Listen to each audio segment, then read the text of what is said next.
Сәлем достар, сіздермен Ақнұр. Бүгін біз етті бәліш дайындайтын боламыз. Өзім жиі осы рецепт бойынша дайындаймын, өте дәмді болып шығады. Бұл жерде басты нәрсе қамыры үлпілдек әрі жып-жұмсақ болады. Сіздерге міндетті түрде жасап көрулеріңізге кеңес беремін. Ең әуелі қамырды електен өткізіп алдым. Мына жерде менде 350 грамм қамыр, қалған 30 граммын соңына алып қалдым. Соған тұз септім, қосытқыш салдым, араластырдым, ерітілген сары май құйдым, жылы және қаймақ салып, соңында жұмыртқа қосып, барлығын жақсылап араластырдым. Қамыр қолыма азғантай жабысып жатқан соң, соңғы алып қалған 30 грамм ұнды қосып, тағы да барлығын біркелкі болғанша жақсылап елеп араластырдым. Мінекей бізде осындай жұмсақ қамыр пайда болады.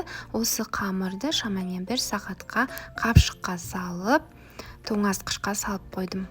Қамыр тоңазытқышта тұрғанда енді салмасын дайындап аламыз. Ол үшін орташа көлемде 2 картоп және 2 пиязды аласыз. Картопты өте ұсақ қып турайсыз, себебі картоптарымыз піспей қалуы мүмкін. Содан соң пиязды дәл солай турап аласыз, тауық етінде дәл солай турайсыз. Тауық етінің орнына сиыр етінде қолдансаңыз болады. Барлығын бір-біріне қосып, қалауыңызша қара бұрыш, тұз, қызыл бұрыш та қоссаңыз болады. Енді барлығын жақсылап араластырасыз. Осы уақытта біздің қамырымыз дайын болып қалды. Енді қамырымызды алып шығып, 2 бөлікке бөлеміз. Bir бөлігі үлкен, бір бөлігі кішкентай. Үлкен бөлігі астыңғы бөлігі, кіші бөлігі үстіңгі бөлігі болады. Енді азғантай ұн сеуіп, ең әуелі астыңғы бөлігін жайып аламыз қамырымыздың.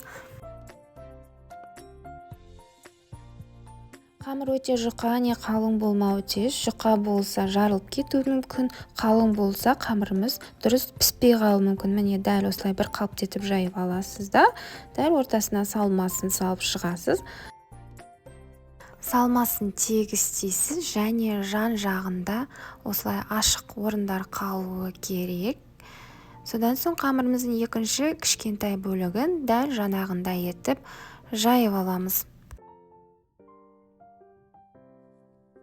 Қамырдың екінші кіші бөлігі дайын болды. Енді соны жаңағы салмамыздың үстінен салып, жан жағын ең әуелі қолымызбен осылай жай бекітіп шығамыз. Жақсылап қамырымыз біздің ашылып кетпеуі керек. Содан соң осылай айналдыра отырып, әдемілігі үшін осындай әдемі бортиктар жасаймыз. Мінекей дәл осылай айналдыра отырып, бір қолмен осындай әдемі етіп қамырды өріп шығасыз. Содан соң бәлішіміздің дәл ортасын осылай тесіп алыңыз және жан жағында осылай тесіп шықсаңыз болады. Осы тесікшелер арқылы біздің бәлішіміздің іші пісетін болады. Енді бір жұмыртқаның сарысын алып, бәліштің үстіне жағып шығыңыз. Қалауыңызша ақ не қара көңді сеуіп шықсаңыз болады және алдын ала қызып тұрған 180 градуста қызып тұрған пеште 35-40 минут қызарғанша пісіріп аласыз. Осымен біздің етті бәлішіміз дайын. Сіздерге міндетті түрде жасап көрулеріңізге кеңес беремін және менің каналыма тіркелуді ұмытпаңыздар.